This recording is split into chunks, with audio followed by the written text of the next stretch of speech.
Hi, everyone. My name is Dana, and this is episode 28 of the Ask a Question show, the show in which you ask a question about any type of narcissistic or otherwise abusive or toxic relationship or situation. And I, along with the rest of the community here, will do our very best to help answer it. Our goal is to give you the feedback and the support that you need so that you can move forward in getting the clarity, the closure, and the healing that you so deserve. And so tonight's question comes from Brian. Brian asks, Dear Dana, I am married to an evil and hateful woman. She didn't always start off this way. When we were dating, she was so good to me. She always made time for me and made me my favorite meals and encouraged me to spend time with my friends. Once we got married, everything changed. She's made the last 20 years of my life a living hell. Only our children see how awful she is. She is active in our church and volunteers all the time. She hasn't worked a day in the past 20 years while I've worked 2 jobs to support our family. And it wasn't like she was a stay-at-home mom, which I would have totally supported. Our kids were in daycare before school and then after school. I recently found out that she's racked up over $75,000 in credit card debt that I knew nothing about, and she's refinanced her house. All the equity is gone. I've waited to leave until our children were grown and moved out, and I'm ready to leave her, but I'm scared of what she's going to do. How do I divorce a woman like this? Okay, thank you so much for your question, Brian. My whole approach to these people is to always plan for the worst, hope for the best, and always err on the side of caution, right? So I view breaking up with a narcissist, whether it's a divorce or a breakup, you always have to go into this with how do you stay safe? And to do this in the safest way possible. To me, it's a lot like how do you move a bee's nest, right? And so if you were to really like logistically go to move a bee's nest, you're going to take some sort of strategy for it, right? Like you're going to want to wait till it's dark because they sleep. I know this because I've had to move a bee's nest before. But you wait till it's dark. You make sure you wear like long sleeves and jeans and everything's tucked in, and that you have kind of this like escape route if they really aren't all asleep and they start swarming around, and kind of what you're going to do, and you have a hose handy and kind of all this stuff. So kind of the whole goal here is to anticipate, and you know exactly what she's capable of. It sounds like you've gone through a lot with her over the past 20 years. It's probably not going to get any better during the divorce. Thankfully, your kids are grown and out of the house. It's kind of one less thing you have to worry about, which is huge.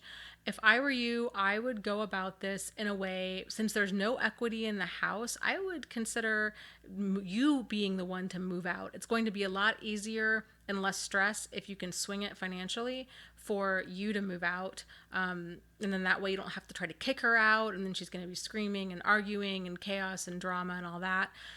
I would see if you can just move out.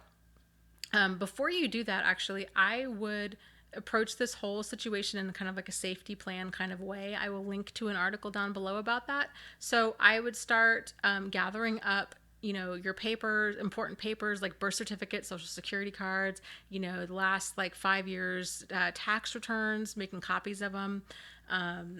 Anything that you think that you might need, pictures, any pictures that you want, you know, certain clothes, making arrangements for your pets, making sure that you've got all your medications, just kind of figuring things out, like how you're actually going to go about doing this. And then I would probably leave her in like the most like non-dramatic way possible, which is probably going to be, when she's out of the house. So if she goes to get her nails done or whatever, that's when I would take that time to just leave. I'd leave her a note. I know it sounds so like cold and cruel and very passive, but it's not going to go well either way you handle it. I would put that in the note.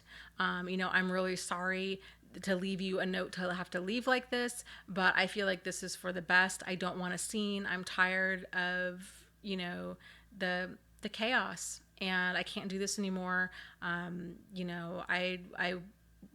attorney will be in touch, or however kind of you want to phrase that. That probably won't go over well, but so, some sort of something like that.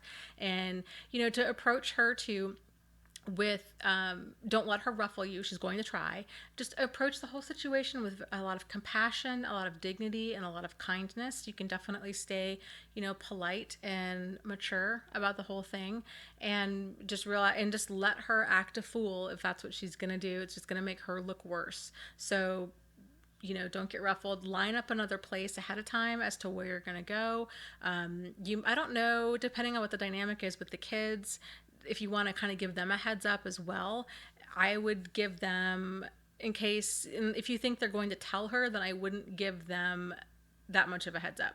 I would definitely have everything lined up on your end before you tell the kids, just in case they let it slip. You don't want to be scrambling trying to like lease an apartment or something like that. So again, kind of all these little different things to consider.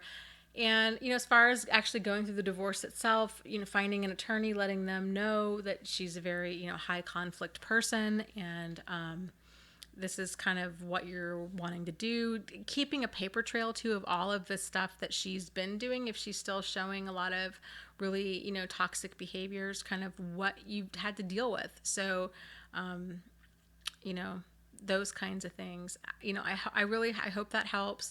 Support groups are fantastic for this. I'll link down below to mine as well, but there's lots of them out there, kind of whatever you're comfortable doing. And I'm really glad. I'm glad that you're finally breaking free. It sounds like you have definitely paid your dues for sure with this person. So now it's time for you, and I'm glad you're setting yourself free. And I really hope that this next chapter really just brings you all of the health and the healing and the happiness that you are way overdue for.